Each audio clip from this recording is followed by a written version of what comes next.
Fraction আকারে এটা আছে আর এটা আছে। তো আমরা কি করবো, আমরা এখানে যেটা করবো সেটা হচ্ছে ওয়াইটাকে এক পাশে নিয়ে আসবো। তো এখন দেখো এখানে আমাদের 5y/7, এটা কিন্তু বড় বড়, আর এটা কিন্তু y/5, এটা কিন্তু ছোট। তো এই ক্ষেত্রে এখানে আমাদের মাইনাস না আসার জন্য আমরা কি করবো, পুরো সাইডটাকে চেঞ্জ করবো। ঠিক আছে, তাহলে চেঞ্জ করলে এটা কি আসবে, এখানে আসবে আমাদের 5y/7, আর এখানে আছে -4/5। এটা কি করলাম, আমরা লেফট সাইডটাকে রাইট সাইড নিয়ে আসলাম, আর রাইট সাইড যেটা সেটাকে পুরোটাকে আমরা লেফট সাইডে নিয়ে যাবো। এটাকে বলা হয় ল অফ সিমেট্রি। তারপরে এখানে কি করবো, এখানে আছে y/5, আর এদিকে আছে -2/7। আচ্ছা, ভালো কথা। এখন আমরা যেটা করবো, ওয়াই যেগুলো আছে ওয়াই গুলোকে আমরা এক পাশে নিয়ে আসবো। এখানে আছে 5y/7, আর এখানে আছে y/5। যেহেতু এটা প্লাস আছে এখানে, তাহলে এটা এখানে আসলে মাইনাস হয়ে যাবে, -y/5 হয়ে যাবে, রাইট। আচ্ছা, আর এই পাশে দেখো এখানে আছে -2/7, আর এটা আছে কত, এটা আছে একটু আসলে -4/5। তো এখানে মাইনাসটা এদিকে আসলে কি হয়ে যাবে, প্লাস হয়ে যাবে, +4/5 হয়ে যাবে। তো এখন সিম্পলি আমরা এখানে যেটা করবো, যে আমরা এটাকে সিম্পল ইকুয়েশন নিয়ে যাওয়ার জন্য, অর্থাৎ ফ্র্যাকশনটা উঠানোর জন্য আমরা এখানে এটা কি করবো, এলসিএম করবো। তো এলসিএম করলে 7 এবং 5 এর এলসিএম করলে কত, 5 7 35, অর্থাৎ 5 মাল্টিপ্লিকেশন 7, 5 টাইমস 35।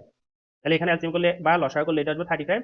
এখন 35 কে আমরা 7 দ্বারা ডিভাইড করলে এটা হবে কত, 5। আর 5 এর সাথে আবার এই 5 টা মাল্টিপ্লিকেশন করলে এটা হয়ে যাবে কত, 5 5 25, এটা হবে 25। এরপর এখানে বসবে y মাইনাস, আর এখানে কত আসবে দেখো, 35 কে যদি আমরা 5 দ্বারা মাল্টিপ্লিকেশন করি, তাহলে ডিভাইড করি, তাহলে এটা হয়ে যাবে 7। আর 7 এর সাথে যদি আমরা y টা মাল্টিপ্লিকেশন করি, তাহলে এটা হয়ে যাবে আসলে 7। আর এখানে মাইনাস আছে, মাইনাসটা আমরা বসিয়ে দিব। তাহলে এখানে আলটিমেটলি আমরা যেটা পাচ্ছি সেটা হচ্ছে কত, 7, রাইট।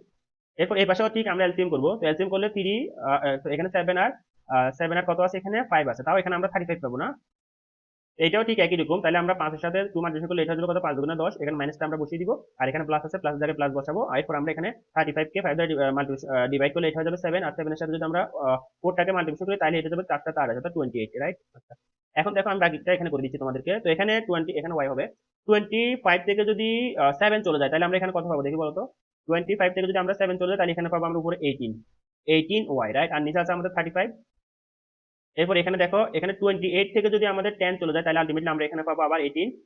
আর নিচে আছে কত, আমাদের 35।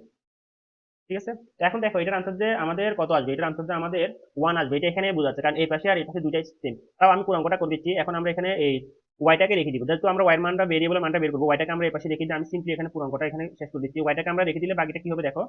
তো এখানে 18/35 যেভাবে আছে এভাবে থেকে যাবে। থেকে যাওয়ার পর এখানে যেটা আমাদের নিউমারেটর আছে বা লবে আছে, এটা হরে চলে যাবে, হরটা লবে চলে যাবে, রাইট। তাহলে আলটিমেটলি আমরা এখানে যেটা পাবো সেটা হচ্ছে, দেখো আমরা নিচে পাবো আমরা 18, আর উপরে পাবো আমরা 35।